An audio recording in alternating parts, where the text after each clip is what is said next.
નમસ્કાર દર્શક મિત્રો, દિલોક સત્તા શોમાં આપણું સ્વાગત છે।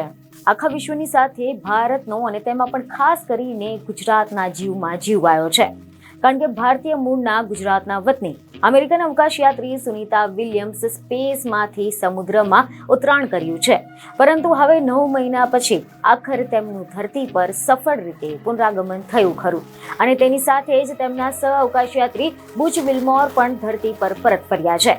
પરંતુ જ્યારે આ બંને અવકાશયાત્રીઓ કેપ્સ્યુલમાંથી બહાર નીકળ્યા ત્યારે તેમને સ્ટ્રેચર પર બહાર લાવવામાં આવ્યા હતા। આ જોઈને દરેકના મનમાં એ સવાલ થાય છે કે આ શું સુનિતા વિલિયમ્સને સ્ટ્રેચર પર કેમ બેસાડવામાં આવ્યા હશે?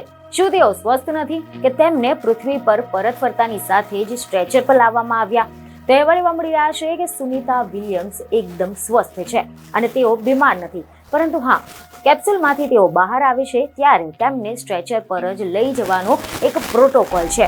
લાઈફ સાયન્સના મતે પૃથ્વી પર પાછા ફર્યા પછી અવકાશયાત્રીઓને સ્ટ્રેચર પર લઈ જવાની પ્રક્રિયા ISS મિશન સાથે સંકળાયેલી નથી। આ એક એવો પ્રોટોકોલ છે કે જેનું પાલન બધા અવકાશયાત્રીઓએ કરવું જ પડે છે, અને આનું કારણ એ છે કે અવકાશયાત્રીઓ તરત જ ચાલી શકતા નથી। તેઓને ચકાસણી કરીને ધીમે ધીમે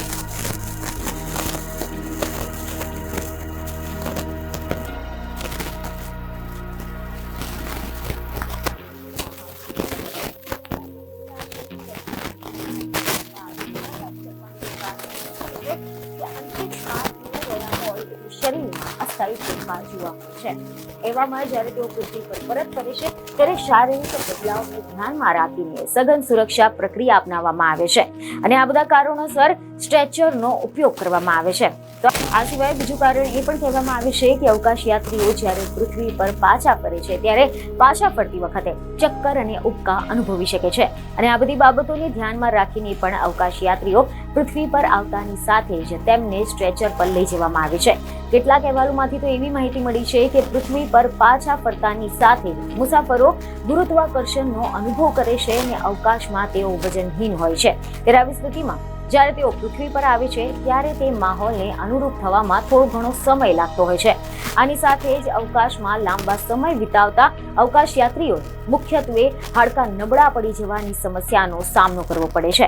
માનસિક સ્વાસ્થ્યની જો વાત કરવામાં આવે તો વિવિધ પરિબળોના કારણે અવકાશમાં માનસિક થાક પેદા કરી શકે તેવા હોર્મોન્સનું સ્તર પણ વધી શકે છે। બીજને ખબરો સાથે ફરી મળીશું। ધન્યવાદ।